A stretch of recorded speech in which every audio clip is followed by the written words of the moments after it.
हाय everyone. तो हमारा next topic है surface distribution of charges and dipoles and discontinuities in the electric field and potential. Direct इसी नाम से आपको क्वेश्चन मिल जाएगा। ठीक है, तो यहाँ पर डिस्क्रिप्शन हमारे पास ये डायग्राम आपको यहाँ पे दिख रहा होगा। सो हमने एक सरफेस लिया है और उसके नीचे वाली साइड 1 है और ऊपर वाली साइड 2 है। ठीक है, और यहाँ पर बीच में हमने ये छोटा सा एरिया एलिमेंट लिया है जिसका एरिया वेक्टर जा रहा है इधर एन कैप डायरेक्शन में। और मान लीजिए कि यहाँ साइड 2 पे जो इलेक्ट्रिक फील्ड है, इसके नीचे इलेक्ट्रिक फील्ड है E1 और इसके ऊपर की तरफ इलेक्ट्रिक फील्ड है E2 और इस पे जो सरफेस चार्ज डेंसिटी है वो कितनी है, सिग्मा एक्स। ठीक है, सो अब देखिए, one of the common problems in electrostatics is the determination of electric field और potential due to a given surface distribution of charge. यहाँ कहना चाह रहे हैं कि अगर हमारा जो चार्ज है वो सरफेस पे डिस्ट्रीब्यूट हुआ है तो उसकी वजह से किसी पॉइंट पर अगर इलेक्ट्रिक फील्ड या फिर इलेक्ट्रिक पोटेंशियल निकालना है तो हम गॉस लॉ से निकाल सकते हैं। कैसे करेंगे? Gauss law allows us to write down a partial result directly. Gauss law हमें अलाउ करता है इसका रिजल्ट लिखने के लिए। So if a surface S, हमारे जो सरफेस है उसे हमने एस नाम दिया है, with a unit normal and directed from side 1 to side 2 to the surface. दिख ही रहा है साइड 1 से साइड 2 की तरफ जा रहा है, बाहर की तरफ। Had a surface charge density of sigma, sigma लिखा हुआ आपको measured in coulomb per square metre, and electric field E1 and E2 on the either side of the surface as shown in the figure, जो मैंने बता दिया। Then Gauss law tells us immediately that E2 minus E1 dot n is equals to sigma upon epsilon naught. ये आपने mechanics में, BSc first year mechanics में, not mechanics में, electromagnetism में, ईएमटी बीएससी की ईएमटी में देखना, बाउंड्री कंडीशन नाम से जो लेक्चर होगा, बाउंड्री कंडीशन, या फिर गूगल कर लेना इलेक्ट्रिक फील्ड की बाउंड्री कंडीशन। तो हमने बाउंड्री कंडीशन इलेक्ट्रोमैग्नेटिज्म के अंदर पढ़ा है और जो इलेक्ट्रिक फील्ड की बाउंड्री कंडीशन है वो ये आती है। तो इसका डेरिवेशन, पूरा पूरा डेरिवेशन इलेक्ट्रोमैग्नेटिज्म बीएससी वाली प्लेलिस्ट में किया हुआ है, आप वहां जाके देख लेना। सो मैं आपको ये फॉर्मूला रिमेंबर रखने के लिए नहीं कह रही हूँ, आप इसका चाहे तो derivation you can go to the playlist and you can have a look. Okay, this does not determine even into unless there are no other sources of field and geometry to form sigma are especially simple। अब देखो, अब हमें क्या करना है यहाँ पे। सबसे पहले हम क्या करेंगे, यहाँ पे हमें पता चल गया कि अगर लेयर जो है उसके ऊपर E2 है और उसके नीचे E1 है, तो इसका मतलब E1 से E2 तक जाने में E1 और E1 जो है वो इक्वल नहीं आ रहे हैं। इक्वल नहीं आ रहे, क्यों नहीं आ रहे? क्योंकि इनका डिफरेंस जो आ रहा है वो कितने के इक्वल आ रहा है, सिग्मा अपॉन एप्सिलॉन नोट। तो सिग्मा अपॉन एप्सिलॉन नोट जो है वो क्या है, इसका डिफरेंस आ रहा है, तो दिस इज डिसकंटिन्यूटी। ओके, तो अब सबसे पहले हम निकालते हैं पोटेंशियल का formula. So an expression for the potential at any point in space can be obtained from 1.17 equation by replacing rho d cube x by sigma dA। अब equation 1.17 दिखा देती हूँ आपको। ये देखिए, पोटेंशियल का ये फॉर्मूला हमने प्रीवियस लेक्चर में पढ़ रखा था। ये बोल रहे हैं कि यहाँ पर रो डी क्यूब एक्स को, क्योंकि जो चार्ज होता है, देखो जो चार्ज होता है उसके 3 फॉर्मूले होते हैं। रो डी वी होगा अगर वो वॉल्यूम के अंदर है, सिग्मा डी होगा अगर वो सरफेस पे डिस्ट्रीब्यूटेड है, और लेमडा डीएल होगा अगर वो किसी लाइन पे डिस्ट्रीब्यूटेड है। तो हमें यही फॉर्मूला मिल जाएगा, बस रो डीवी को किससे रिप्लेस करना है, सिग्मा डीए से। तो यहाँ पर हम लिख देंगे सिग्मा डीए और वापस ये का ये पोटेंशियल जो है वो हम यूज करेंगे। सो हमारे पास जो इक्वेशन आएगी अब, वो इक्वेशन देखो कौन सी आएगी। यस, ये इक्वेशन 1.23 जो इक्वेशन बनी है उसमें और 1.17 में कोई डिफरेंस नहीं है। सिंपली रो एक्स प्राइम की जगह हमने सिग्मा एक्स प्राइम लिख दिया और डी क्यूब एक्स प्राइम की जगह डी ए एक्स प्राइम लिख दिया। ठीक है, अब ये जो आगे थ्योरी लिखी हुई है, ये थ्योरी वैसे समझनी चाहिए हमें, पर वो मैं नहीं समझाऊंगी आपको, क्योंकि एग्जाम में अगर आप ये थ्योरी लिखेंगे तो आपका बहुत लेंदी हो जाएगा डेरिवेशन। सो ये सिर्फ हमारे समझने के लिए, हम समझ लेंगे बट एग्जाम में you don't have to write. आप इस इक्वेशन के बाद डायरेक्टली आप ये वाली इक्वेशन लिखेंगे लेकिन इसका एक्सप्लेनेशन लिखेंगे। तो यहाँ पर अपन पढ़ लेते हैं सबसे पहले ये वाला। A dipole layer can be imagined as being formed by letting the surface S have a surface charge density sigma x on it and another surface S prime lying close to S have an equal and opposite surface charge on it at neighboring points। देखो किया क्या है, एक surface की हमने जो surface लिया है, कोई भी सरफेस होगा उसकी छोटी मोटी थिकनेस तो होगी ना, थोड़ी बहुत तो उस सरफेस की मोटाई होगी ना, तो ऊपर वाला सरफेस और नीचे वाला सरफेस हम इनको दो अलग अलग सरफेस मान लेते हैं। तो ऊपर वाली सरफेस से हमने एक लेयर काट ली और उसके जस्ट नीचे भी वैसी की वैसी शेप की दो लेयर काट ली। तो एस सरफेस पे हमने एक लेयर काट ली, ये आपको लाइन से रिप्रेजेंट किया हुआ है, जबकि ये लाइन नहीं है, ये प्लेन के परपेंडिकुलर यानी आपके लैपटॉप की स्क्रीन के परपेंडिकुलर सरफेस है ये, मतलब बेसिकली ये इस तरह से है। और इसके नीचे वाला बिल्कुल परपेंडिकुलर इसके नीचे जो है वो दूसरी लेयर है। तो मतलब सरफेस के अंदर से हमने सरफेस की ही लेयर काटी है।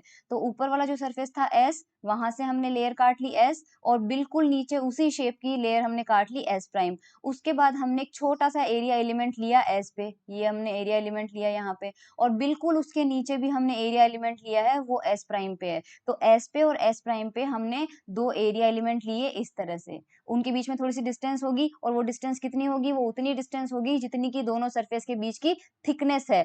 आपने जो एक्चुअल सरफेस लिया है उसकी मोटाई जो है वो इन दोनों के बीच के डिस्टेंस है, करेक्ट। अब जो एस है उस पे हमने सरफेस चार्ज डेंसिटी मान ली है सिग्मा एक्स, करेक्ट। और जो नीचे वाला है उस पे कितनी है, माइनस सिग्मा है। तो अगर इन दोनों के बीच की डिस्टेंस मान लीजिए कितनी है, अगर डी दी हुई है, तो ये बनती है आपके पास, इसे नॉर्मली अगर प्लस क्यू चार्ज है और माइनस क्यू चार्ज है, और अगर वो डी डिस्टेंस से सेपरेटेड है, तो हम इसे क्या बोलते हैं, डाइपोल बोलते हैं, क्योंकि हमारे पास जो चार्ज होता है वो पॉइंट चार्ज होता है। अब हमारे पास यहाँ पॉइंट चार्ज नहीं है, यहाँ पर भी सरफेस चार्ज है क्योंकि एक एरिया लिया हमने, यहाँ पर भी सरफेस चार्ज है क्योंकि हमने एरिया लिया है। तो इस डाइपोल को हम डाइपोल ना बोल के नया नाम देंगे, और वो नाम क्या होगा, डाइपोल लेयर। तो a dipole layer we can consider at a single dipole, then suppose a surface density of them. तो यहाँ पर ऊपर लिखा हुआ है, पहले ऊपर वाला पढ़ लेते हैं, डायरेक्टली नीचे आ गए अपन, ठीक है। तो डाइपोल लेयर वी कैन, तो यहाँ पे हमारा सॉरी यहाँ पे हम थे, the dipole layer distribution of strength. अब ये डाइपोल, जैसे डाइपोल नॉर्मल डाइपोल होता है, उसकी स्ट्रेंथ कैसे मापते हैं, उसके डाइपोल मोमेंट से मापते हैं पी, और उसका फॉर्मूला होता है चार्ज इनटू दोनों के बीच की distance, charge multiply by distance between the charges. उसी तरह से जो डाइपोल लेयर बनी है हमारी, उस डाइपोल लेयर की स्ट्रेंथ को हम बोलेंगे कैपिटल डी, और इसका फॉर्मूला क्या होगा, इस चार्ज की जगह आ जाएगा चार्ज डेंसिटी, और डिस्टेंस की जगह आ जाएगा डी। तो यहाँ पर देखिए limit d tends to zero, यानी जब दोनों के बीच की डिस्टेंस जीरो हो ऑलमोस्ट, क्योंकि हमने एक सरफेस लिया है, उसकी अपर लेयर और लोअर लेयर बहुत पास में है, डिस्टेंस बहुत कम है, इसलिए हमने यहाँ पर लिमिट अप्लाई की है, और सिग्मा और डी को मल्टीप्लाई किया, तो हमारे पास आ गया डाइपोल लेयर की स्ट्रेंथ आ गई। ये बिल्कुल वही है जिस तरह से डाइपोल के केस में डाइपोल मोमेंट होता है, वैसे ही डाइपोल लेयर में डाइपोल की स्ट्रेंथ होती है। तो हमें एक फॉर्मूला ये मिल गया, ठीक है। और यहाँ पर ये डायग्राम आपको बनाना है ही है, ठीक है। Limiting process involve in creating a dipole layer, dipole layer बन गई। अब हमने क्या किया, हमारा एक ओरिजिन लिया है, ओरिजिन है हमारा ओ पॉइंट पे, ठीक है। तो उससे हमने क्या किया है, जो हमारा सरफेस एस पे जो एरिया एलिमेंट था, जो सरफेस पे एस पे एरिया एलिमेंट था, उसको हमने नाम दे दिया डी ए प्राइम, और एस प्राइम पे जो था उसको हमने नाम दे दिया डी ए डबल प्राइम। तो कंफ्यूज मत होना, हमें एक्चुअल में नाम देना चाहिए था एस पे डी ए और एस प्राइम पे डी ए प्राइम, लेकिन हमने ऐसा नहीं किया, मतलब जेडी जैक्सन ने ऐसा नहीं किया है, तो हमें तो बुक को फॉलो करना है। तो एस पे जो एरिया एलिमेंट है वो डी ए प्राइम है, और एस प्राइम पे जो एलिमेंट है वो डी ए डबल प्राइम है। इन दोनों की दूरियां हमारे ओरिजिन से अलग अलग होगी। तो हमें मान लीजिए कि जो एस पे जो एरिया एलिमेंट है डी ए प्राइम है, इस डी ए प्राइम की जो डिस्टेंस है वो कितनी है, एक्स वेक्टर प्राइम, ये डिस्टेंस है। और जाहिर सी बात है कि जो एस प्राइम है वो नीचे है, तो ओरिजिन से ज्यादा नजदीक है, तो एक्स प्राइम से तो कम दूरी पर ही होगा। तो मान लीजिए वो दूरी कितनी है, एक्स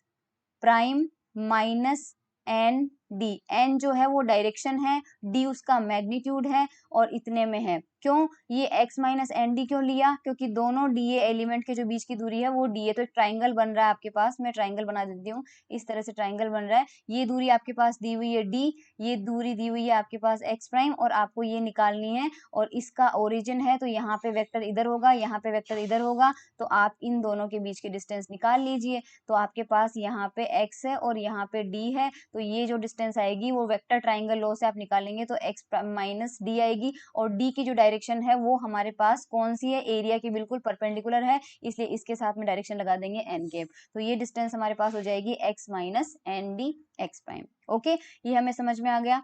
अब हमें क्या करना है, पोटेंशियल निकालना है। तो किसी पॉइंट पे अगर अपन पोटेंशियल निकालेंगे, तो वो पोटेंशियल अपन फिगर 1.6 दिख रहे हैं, हमारे पास डाइपोल लेयर की ज्योमेट्री दिख रही है ना। अब हम यहाँ पे बोलते हैं the potential due to the two close surface. अब यहाँ पर भी डीए प्राइम पर भी चार्ज है और डीए डबल प्राइम पर भी चार्ज है, तो किसी पॉइंट पर अगर पोटेंशियल निकालेंगे तो वो पोटेंशियल कितना होता है, तो हमारे पास वापस 1.13 वाले फॉर्मूले में जाते हैं।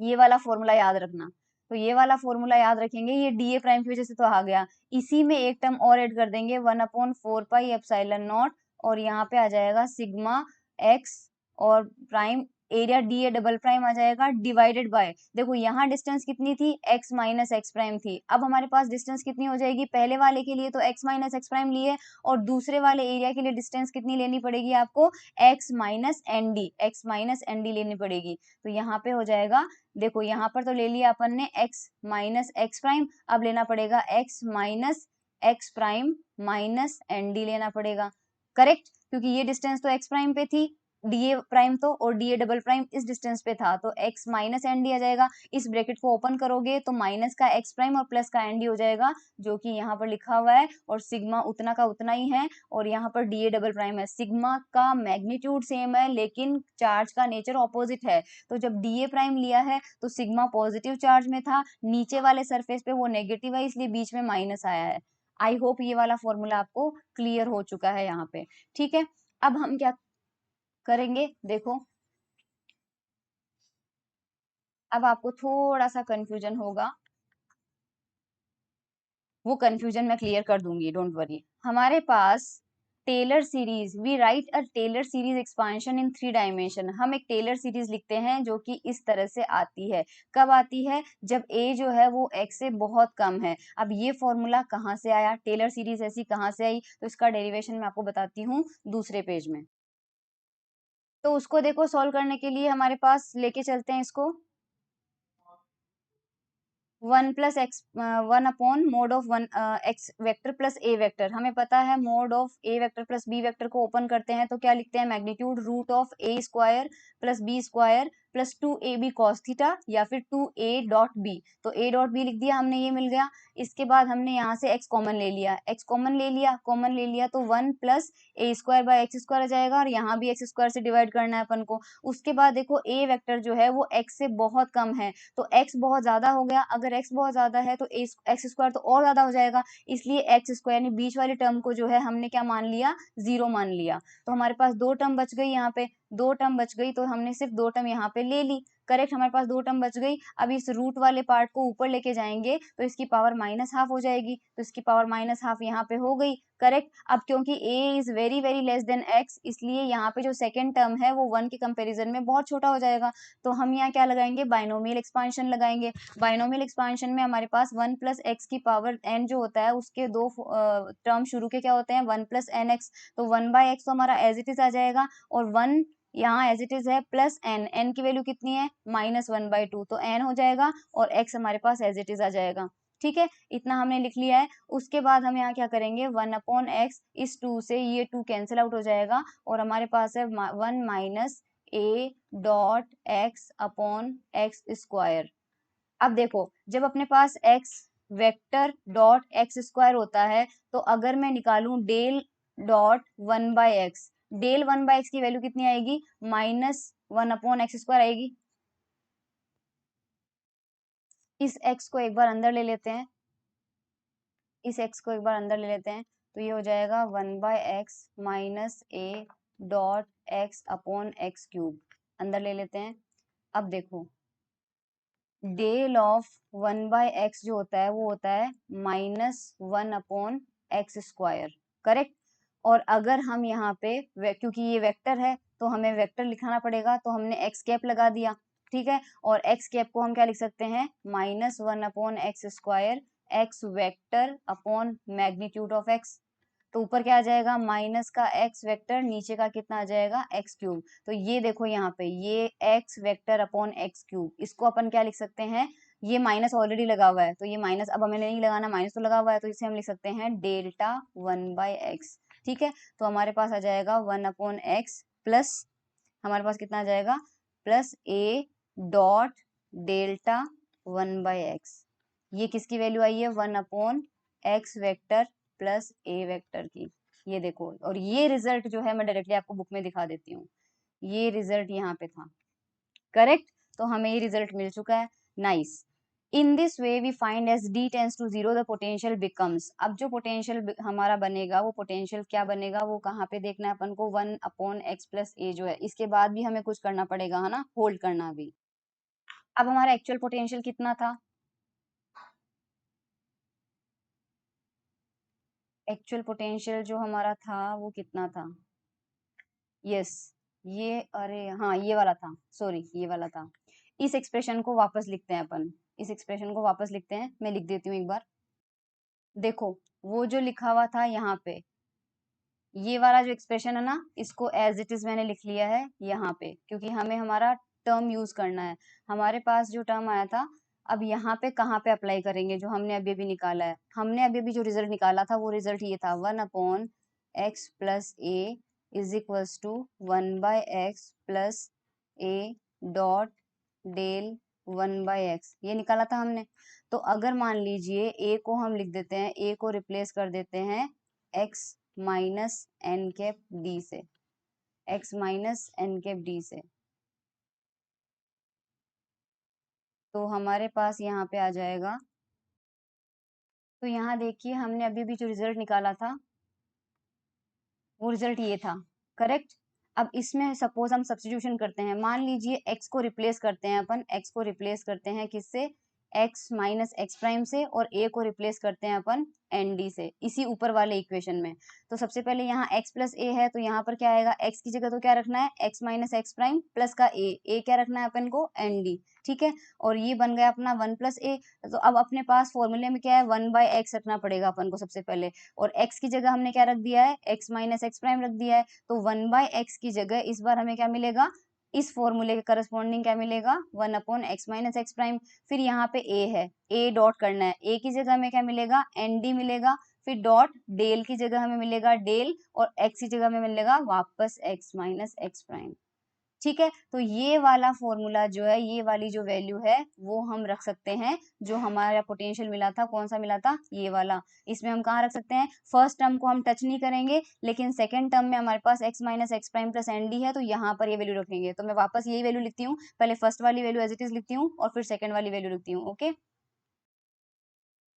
सो देखो मैंने वैल्यू पुट की है यहाँ पे, first term as it is था, सेकेंड टर्म में ये था sigma D A double prime था, और यहाँ पे 1/x minus X prime plus N D था, उसकी जगह पर वो वैल्यू अपन ने लिख दी जो भी अपन ने निकाली थी, वो वैल्यू मैंने यहाँ पे पुट कर दी है, ठीक है। एज इट इज हमारे पास यहाँ तक आ गया, और फॉर्मूले में यहाँ पे माइनस साइन था, सॉरी, क्योंकि सिग्मा जो था वो माइनस था, यहाँ पे माइनस साइन था, यहाँ पे हमारे पास माइनस साइन था, और क्या था हमारे पास, यस, यहाँ पे हमारे पास क्या था, माइनस साइन था। तो अब अगर अपन मैग्नीट्यूड निकालते हैं तो हमारे के पास क्या बनेगा, देखो इसको इस यहाँ पर दो टर्म हो जाएंगे, फर्स्ट टर्म ये, और फर्स्ट टर्म सिर्फ इतना, और सेकंड टर्म में ये मल्टीप्लाई होगा इससे, थर्ड टर्म में। तो देखो ये वाला पार्ट और ये वाला पार्ट कैंसिल आउट हो जाएगा, क्योंकि जो डी ए प्राइम है मैग्नीट्यूड वाइज, और वो D A double prime, area हमने दोनों इक्वल लिया था दोनों सरफेस लेयर पे, तो ये दोनों कैंसिल आउट हो जाएंगे, बचेगा हमारे पास कितना part, phi is equals to 1/4 pi epsilon naught, with negative sign बच रहा है, और हमारे पास यहाँ पर क्या बच रहा है, sigma D A double prime बच रहा है, एन कैप बच रहा है, डी बच रहा है del 1/x minus X prime, ये बच रहा है, इतना पार्ट हमारे पास बच रहा है। और हम जानते हैं डाइपोल की स्ट्रेंथ क्या थी, हमारे पास थी सिग्मा को डिस्टेंस से मल्टीप्लाई करते हैं, लिमिट लगाते हैं d टेंस टू 0 पे, तो वो डाइपोल की स्ट्रेंथ यानी कि कैपिटल dx था। तो यहाँ पे ये सिग्मा है और ये d है, सिग्मा और d मिलके हमारे पास क्या बन जाएगा, कैपिटल D बन जाएगा, तो -1/4 पाई एप्सिलॉन नॉट, और यहाँ पर ये दोनों बन जाएंगे dx, ठीक है। और हमारे पास आ जाएगा delta 1/x minus X prime, और साथ में डी ए डबल प्राइम, ये हमारे पास बन रहा है। अब देखते हैं यहाँ से कितना डेविएट हो रहा है हमारा एक्चुअल एक्सप्रेशन।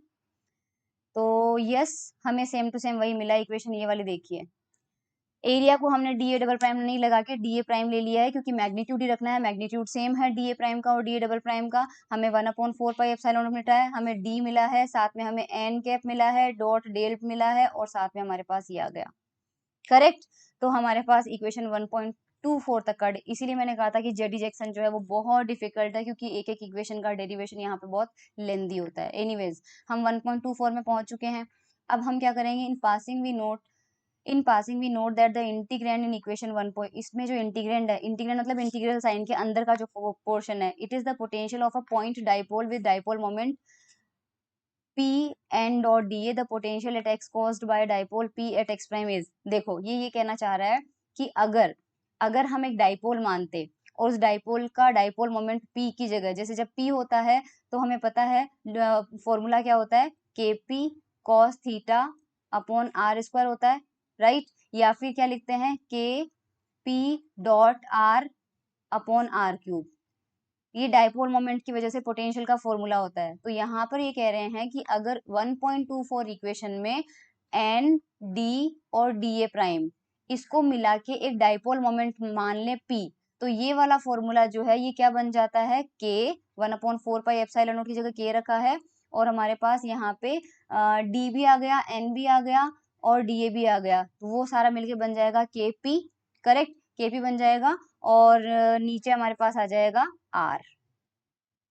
मैग्नीट्यूड हमारे पास डेल, सॉरी यहाँ पे कितना है, del of 1/r, del of 1/r कितना होता है, -1/r², तो -1/r² हो जाएगा हमारे पास। तो यहाँ पे हमारे पास आ जाएगा kp/r²। तो ये फॉर्मूला जो बन रहा है वो किसका बन रहा है, हमारे पास डाइपोल मोमेंट का वजह से पोटेंशियल का बन रहा है। तो ये सिमिलरिटी दोनों में होने की वजह से हम क्या करेंगे, यहाँ पे p की जगह पुट कर देंगे, p जो है वो N D D A prime. अगर इस एक्सप्रेशन में N D D A prime की जगह पी पुट कर देते हैं तो ये वाली इक्वेशन हमें इस रूप में मिलेगी, 1/4 पाई एप्सिलॉन नॉट की जगह 1/4 पाई एप्सिलॉन नॉट है। और यहाँ पर डेल्टा वाले पार्ट को सॉल्व कर दो, डेल्टा 1/r, डेल्टा 1/r को मैंने बताया है कितना होता है, -1/r² होता है। और अगर -1/r² को लिखना चाहें तो -r³